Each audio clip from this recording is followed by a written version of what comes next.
The Nigerian state is currently in a state of turmoil with the dwindling state of the economy, impending fuel price hike, incessant kidnappings and banditry, abductions of critics by the state security apparatus, as well as the obfuscation of the civil space in Nigeria.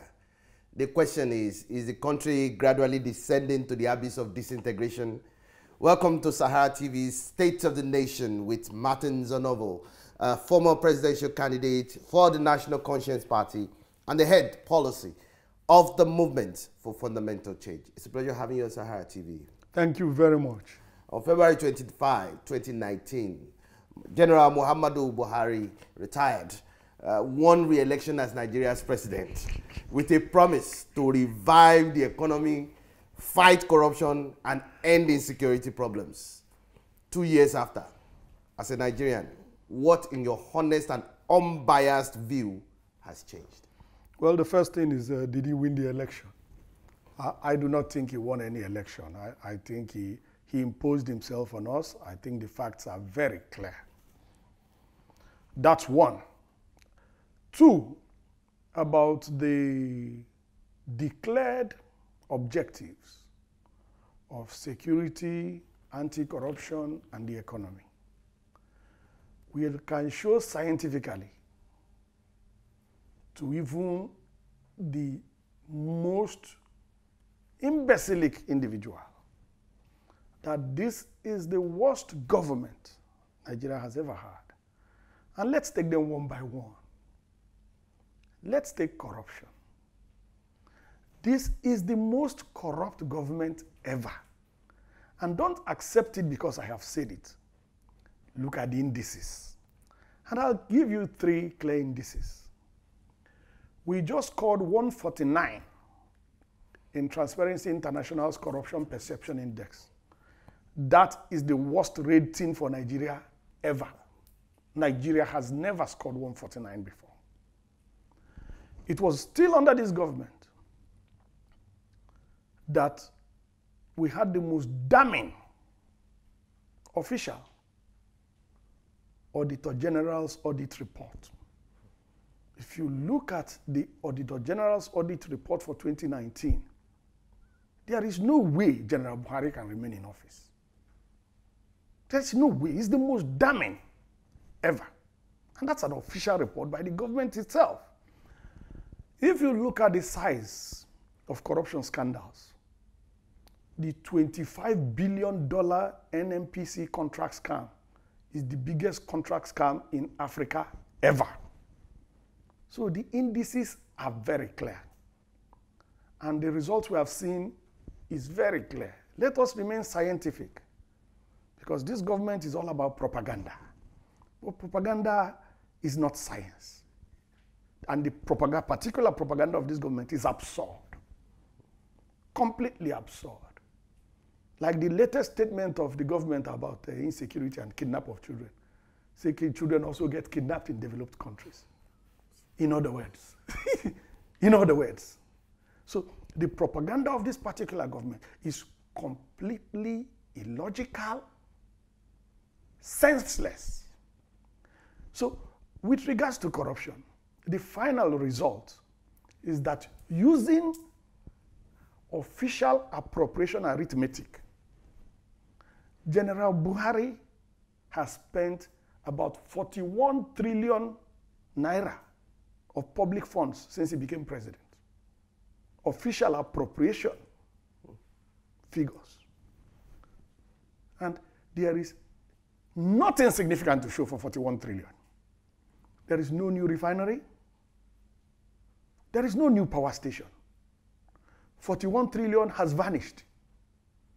And there is nothing concrete. And if you know something that's concrete, please let me know. There is nothing concrete for the 41 trillion. Go and look at the official Sukuk projects. Sukuk.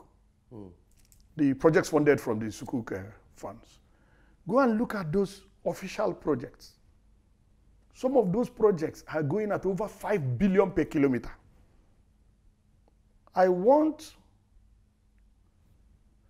Raji Fashola, SAN, to explain how he does roads at above 5 billion naira per kilometer. These are official numbers. Just look at projects funded by Sukuk. Look at the road projects. Look at the project figure. Look at the mileage, the length of the roads. Just do the arithmetic. Now, the African Development Bank funds projects, road projects in Africa on an average cost of about $150,000 per kilometer. Convert that. That's about 60 million naira. That's about 60 million naira per kilometer. But this government is publishing to the whole world that it is doing some roads at over 5 billion per kilometer. So when you want to talk about corruption, corruption is not a suitable word for what is going on here. We just have to find another word. Let us go to security. Or maybe we should leave that last because that's the most. Exactly. Let's talk about the economy very, very briefly so we can dwell on security. Considering the weak economy that we have, the dwindling state of the economy that we have, yet we continue to hear the propaganda reports that the economy is headed in the right direction. Based on a recent statement credited to the United Nations Deputy Secretary General. I mean, and then we also had the Minister of Finance that Nigeria has actually headed out of recession. And Nigerians are really to trust this government with all this. Well, you can't because that's why I say that the propaganda of the government is completely absurd. Let us look at the 5 universal criteria for macroeconomic assessments. Let us look at GDP. Let us look at public debt. Let us look at the value of the naira. Let us look at unemployment. Let us look at inflation. Let us not mention poverty because this is the global capital of extreme poverty. And we were not like this until Buhari took over power. We were not the global capital for extreme poverty until Buhari came to power. So Buhari, his government, is responsible directly for driving the fastest growing economy in the sub-region, driving it to extreme poverty.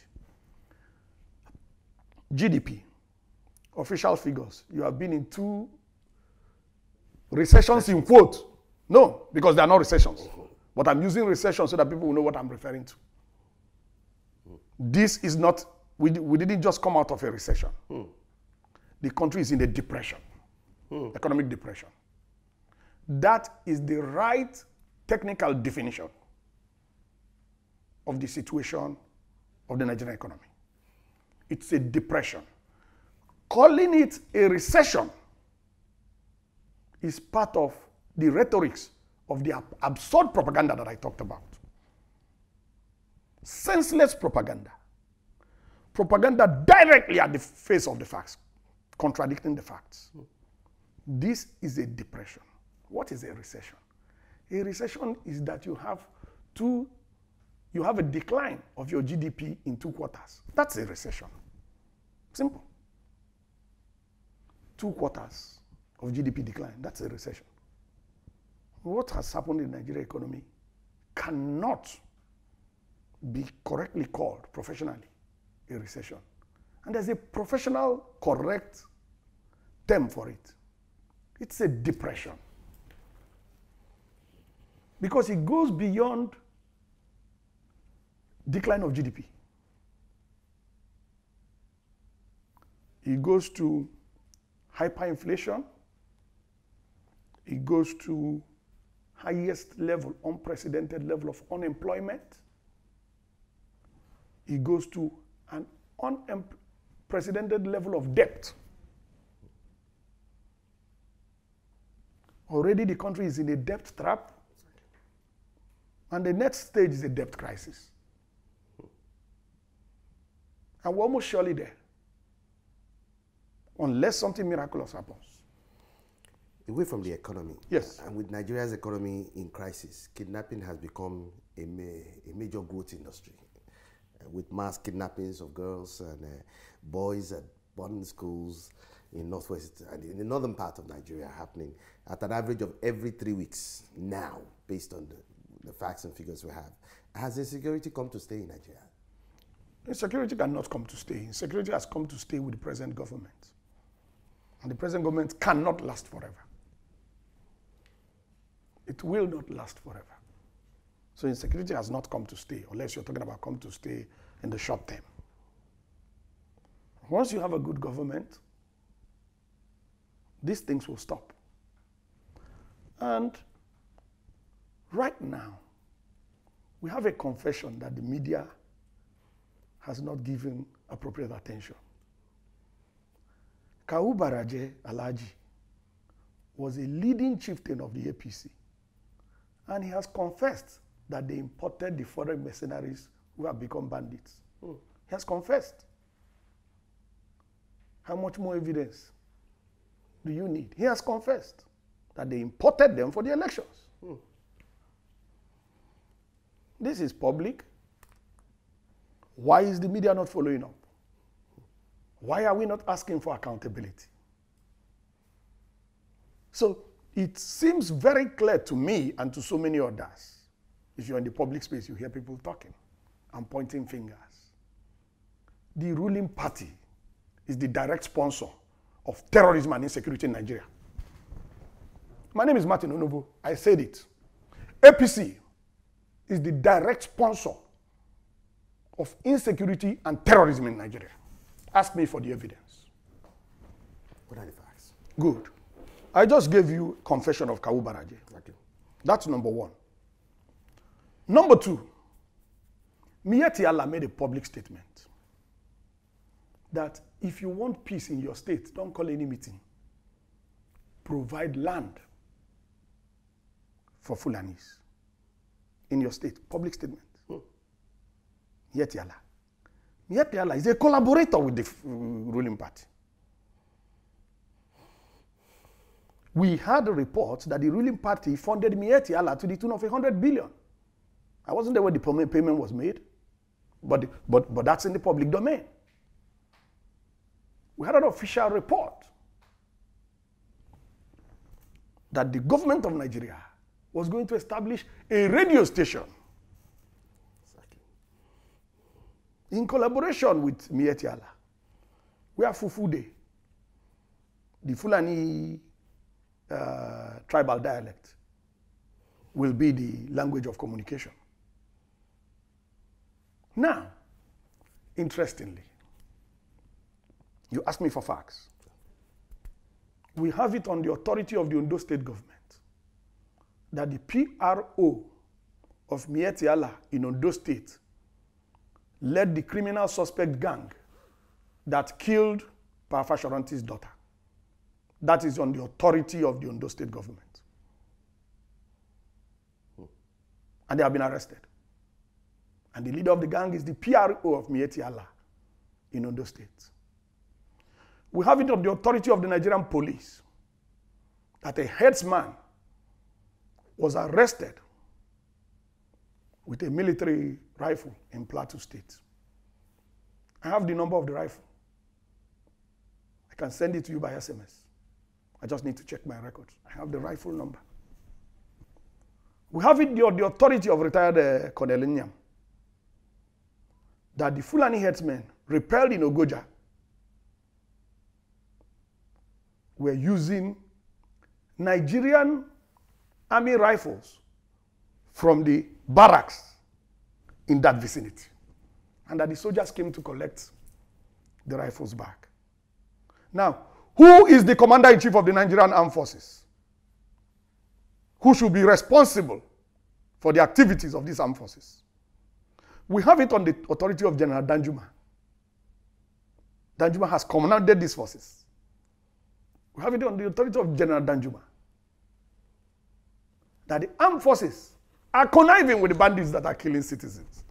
How much more evidence do you want? How much more evidence? We have hard physical evidence. We have testimonies from relevant authorities. How much more evidence do you want to know that the ruling party in Nigeria, the APC, is the sponsor of insecurity and terrorism? How much more evidence?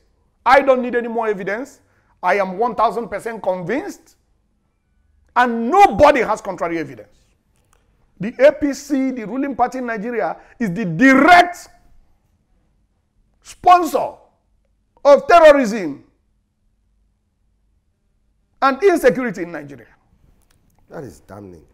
For the fact that the Nigerian government sponsored terrorism has finally been institutionalized under this Buhari's regime. I forgot one point. The trial in Dubai. The trial in Dubai, where some Nigerians were convicted for terrorism financing in Nigeria. The published report said that they were traced to people high up in government. So how much more evidence do we need? All the evidence is out there. But as a people, because materialism and corruption has weakened us as a people, we are not able to stand up for anything. Money is stronger than truth. Any community where money is stronger than truth is ruined. Truth is the foundation. Any environment, even if it's a family, or a village, or an organization, where money is stronger than truth, that family or village is ruined. And in Nigeria, money is stronger than the truth. And that is the brink where we have brought ourselves. Because this is not an act of God.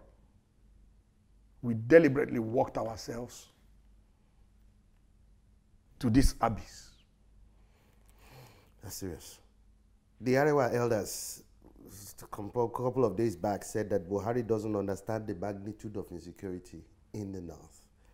While the Senate President Ahmed Lawan yesterday expressed regret at what banditry is fast becoming in Nigeria, describing the situations as unacceptable, and that quite a number of people are benefiting from the situation. What's your take on this?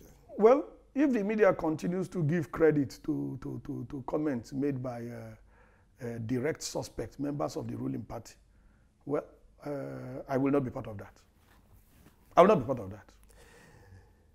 Several army operations have also been launched with regards to fighting insecurity in the country, as a matter of fact. And most of these operations have proved ineffective, as a matter of fact. Why is that? Well, if you believe Gumi, and I believe him, Sheikh Gumi, if you believe him, I believe him. If you believe him, he's deliberate. He says the security forces know exactly where the bandits are. This is on the authority of Gumi. And you cannot say he's wrong, because he went and met with them. When he was asked on TV, how is it that you know where the bandits are and the security forces don't know? He said the security forces know exactly where they are and where all their camps are. So is that not additional evidence that the ruling party is the sponsor of terrorism and insecurity in Nigeria? How does the country get out of this conundrum at this point in time? The government matters Onovo. Get rid of the commander-in-chief, and there are constitutional means. We have said Buhari must go. We said that how many years ago? Buhari needs to go. Buhari is the leader of this ruling party. Buhari is the commander-in-chief of the armed forces that are conniving. Buhari needs to leave. Buhari should have left office 5 years ago. Nigerians are directly responsible by continuing to tolerate Buhari in office. We have rejected Buhari 5 years ago. We have called on Nigerians to reject Buhari. If they continue delaying and waiting to 2003, God help them to get to 2003. God help them to get to 2003. A dead man does not get to 2003. That's serious. Fashiransi's daughter is dead. Go and wake her up first. You go and wake her up. All these people waiting for 2003. When they die, they will see 2003 in their grave. So are you of the view that this country might not survive to 2023? I think it's clear. If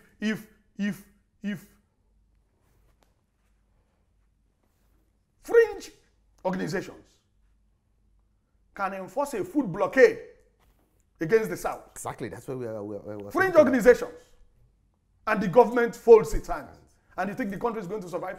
I'll ask you next year. Buhari needs to resign today. He should have been impeached 5 years ago, but it's better late than never. Earlier on, you talked about constitutional means to get rid of the president. There are several now. But resignation is an option. Impeachment is an option. Medical incapacitation is an option. Do you a man who goes to hospital for 104 days and is not able to perform the duty? Does the president is he not medically incapacitated? It depends on your own interpretation. Now, there are several means. Now, does the president, the current legislative arm of government, has the will to actually do that? What do you mean? Do they represent their children there? They represent us. They're representing you and I. They're representing Nigeria. They will have to do what we ask them to do. But do you trust this National Assembly to actually? I don't trust them, but we can compel them. And how do Nigerians do that? Oh, it's very simple now. What do you mean? It's very simple. What do you mean? How did we get rid of Patricia? The fact is that we want a developed country, but we don't want to work for its development. I remember a particular extract from a speech made by the Australian president. How Australia was built by sweat, blood, and steel. That is how you develop a place. This lazying about, celebrating mediocrity, collecting a slush fund does not build societies. And I tell you, the majority of Nigerians are involved. Journalists with their brown envelopes, police, lawyers, politicians like myself. Too many people are involved. And that is why we're where we are. And remember what I said. When money becomes stronger than truth, a society is ruined. The foundation of a society is on morality. Even the law is built on morality. Even the law is built on morality. The foundation of a society is on morality. So this idea of pecuniary interest, vested interest, personal advantage, the old British rules of conduct for public officers forbids using your position to advance your personal interest. So why do you think they had that wisdom? And you lost your position if it was shown that you had abused it in favor of your personal interest. It is in the oath of the President of Nigeria. Go and look at the oath of allegiance. I have personal interest, you have personal interest. Okay. When you hold public office, and that's what you call conflict of interest, you don't allow your interest to conflict with your public responsibility. That's the meaning of conflict of interest. Comrade Onovo, let me circle back a bit with regards to the issue of the food blockage, for example, and the multiplier effect is already having, especially with the prices of food, commodities going up, especially in the South.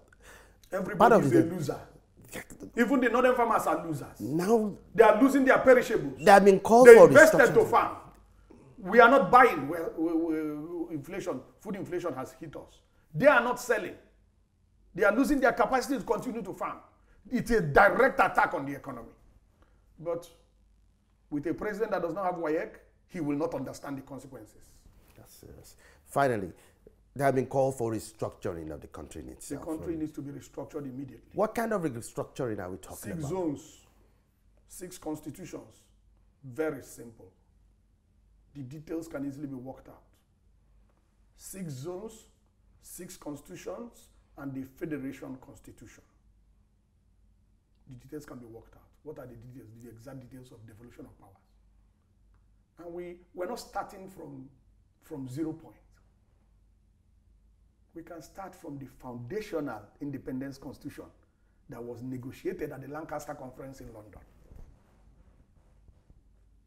That was the independence constitution of Nigeria, the foundational 1960 constitution.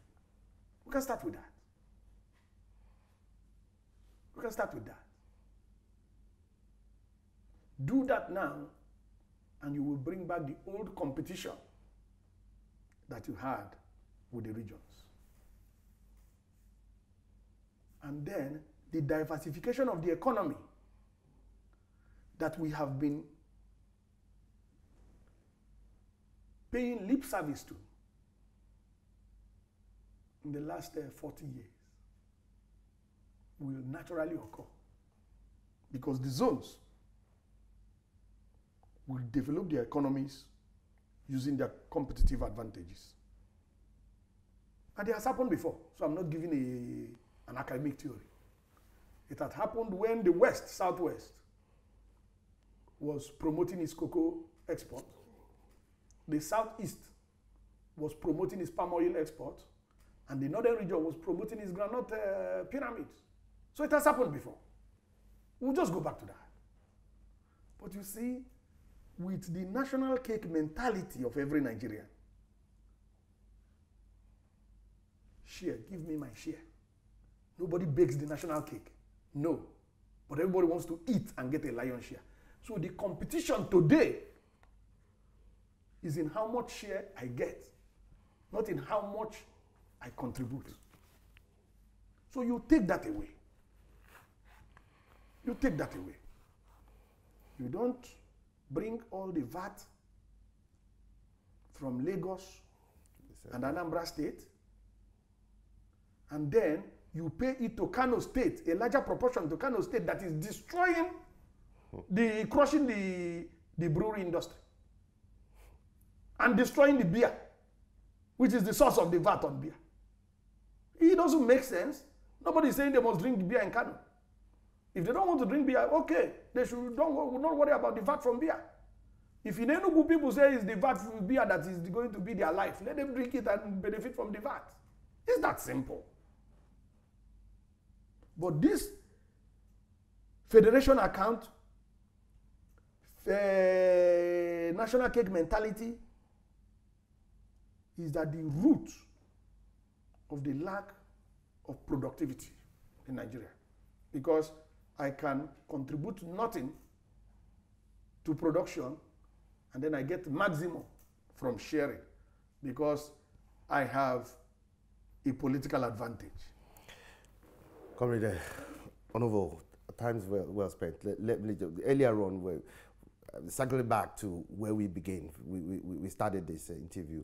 We asked the question, is Nigeria on a sojourn to an abyss of disintegration? What could be done or should be done at this point in time to prevent that? Well, I can tell you that if General Buhari announces resignation today, properly worked out, tension will come down immediately. I can tell you that even if the same General Buhari, as incompetent, according to Aisha Yesufu, and as inept and clueless as he is, according to Aisha Yesufu, if he announces a restructuring agenda and sets in motion the process, the tension will come down. If he does not, those helicopter gunships in Olu will be brought down. Yes, the people are going to mobilize and defend themselves. The Nigerian people will mobilize and defend themselves. And don't forget, Danjuma told us 3 years ago to defend ourselves. Now the Minister of Defense told us to defend ourselves. We agree with Danjuma, we agree with the Minister of Defense. We will mobilize and defend ourselves. And we will neutralize those armored tanks and we will bring down the helicopter gunships. Believe it or not. Comrade Onovo, thank you very much for being on the program. Thank you.